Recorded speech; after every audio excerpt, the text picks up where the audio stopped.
You're standing at a gas pump, watching the numbers climb past $61.40, and you already know your checking account has less than that sitting in it. 4 days until payday. Here's what you've pieced together since that moment. Most wealthy Americans didn't get there as employees. Roughly 7 in 10 built a business. A smaller slice invested their way there. A handful inherited it. And a few just owned a skill nobody else could replicate.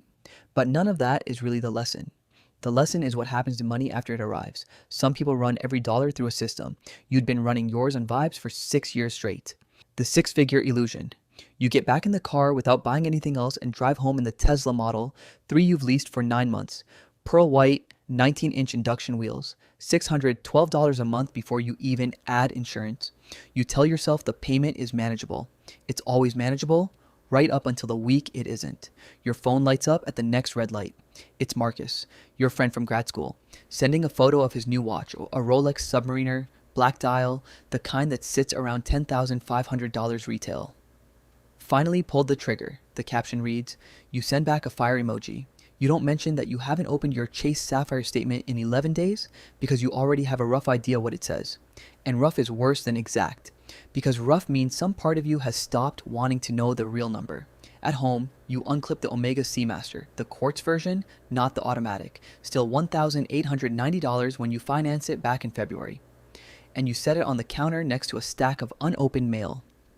You make more than almost everyone you graduated with.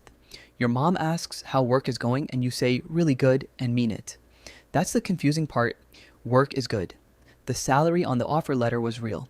Somewhere between that number and this kitchen counter, most of it disappeared, and you've never been able to draw a straight line to where.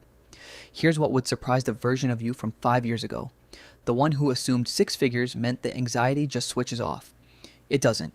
Not by itself, not without a decision. Close to half of people earning 6 figures in this country are running the exact same paycheck-to-paycheck loop you are. Same shallow breathing at the pump, same mental math before the card taps, same 11 days of not looking. A big income was supposed to be the finish line.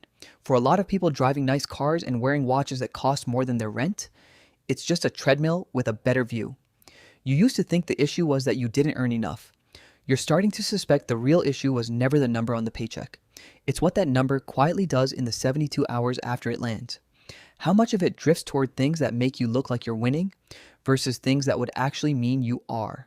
A lease payment that impresses nobody but a valet. A watch nobody's actually asked to see up close. None of it is wrong to want. Wanting it funded by whatever's left after rent clears is a completely different thing than affording it. Tonight is the first night you let yourself sit with that difference instead of scrolling past it. You open the banking app again, not because the number is going to be different, but because some part of you finally needs to look instead of glance. $61.40 doesn't even cover what you're staring at anymore. The real balance on the credit card is somewhere else entirely, and you haven't checked that in 11 days either. Underneath the shame of it, something else starts to surface. Not panic exactly. More like the first edge of a question you haven't had the nerve to ask. Not, how do I make more? Something closer to, where does it actually go? That question doesn't get answered tonight, but 3 days later, something forces the issue. What debt actually costs you? 3 days later, you're at the pharmacy counter, phone out, watching the reader blink red twice on your Sapphire card. The pharmacist waits.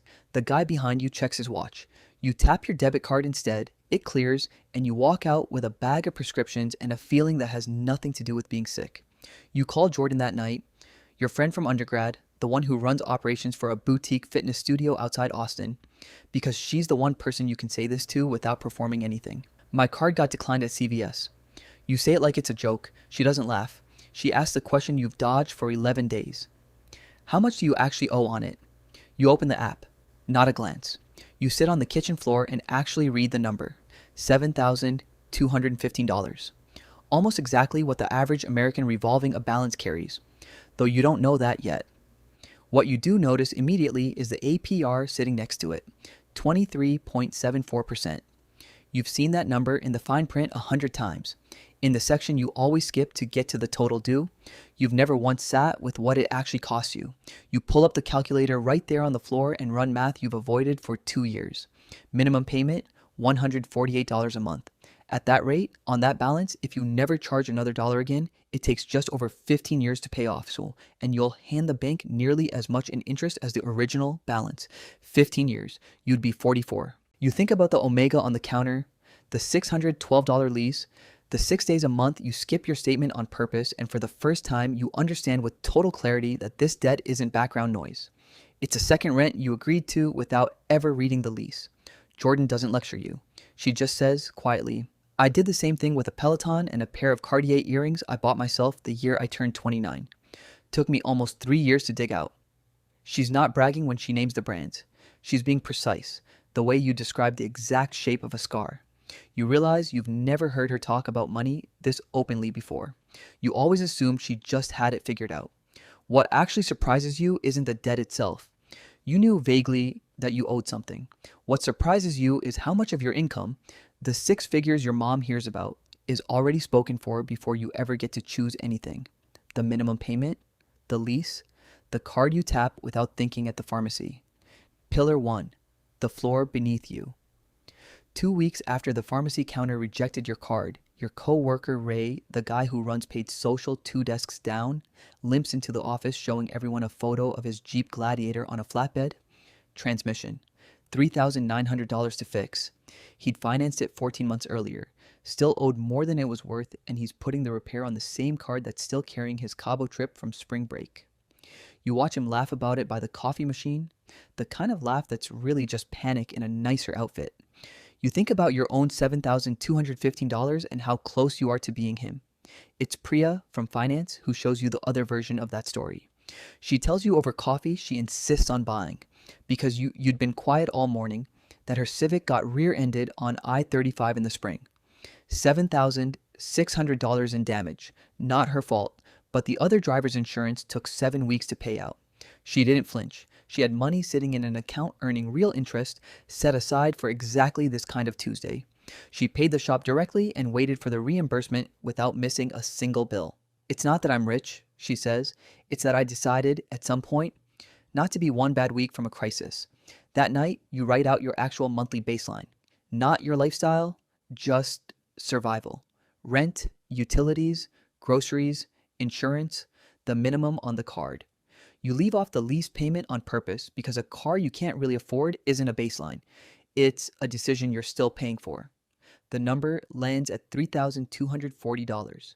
You multiply it by 5, the way Priya described hers, and get $16,200. You have $418 in a savings account that's paid you 11 cents in interest over the past year you actually check, because Priya's comment stung a little. That night, on the couch, you open a high-yield savings account paying close to 4.3%, APY, nearly 400 times what your old bank gave you on the same dollar. You move $250 into it right then. It's nowhere near $16,200, but it's the first time in a long while that money has moved somewhere you chose instead of somewhere it just happened to go. You think about Ray's Jeep on the flatbed and how the real emergency wasn't the transmission, it was that he had nowhere for the cost to land except more debt. You think about the Omega on the counter, still there, still yours, not sold, not shamed away. This isn't about giving up everything. It's about building a floor under yourself before you reach for anything else. One automated transfer at a time, so the next flatbed, yours or anyone's, doesn't get to decide what happens next. Once that floor exists, quietly earning its 4%, a different question starts pulling at you. What's the rest of the money supposed to be doing while you're not watching it?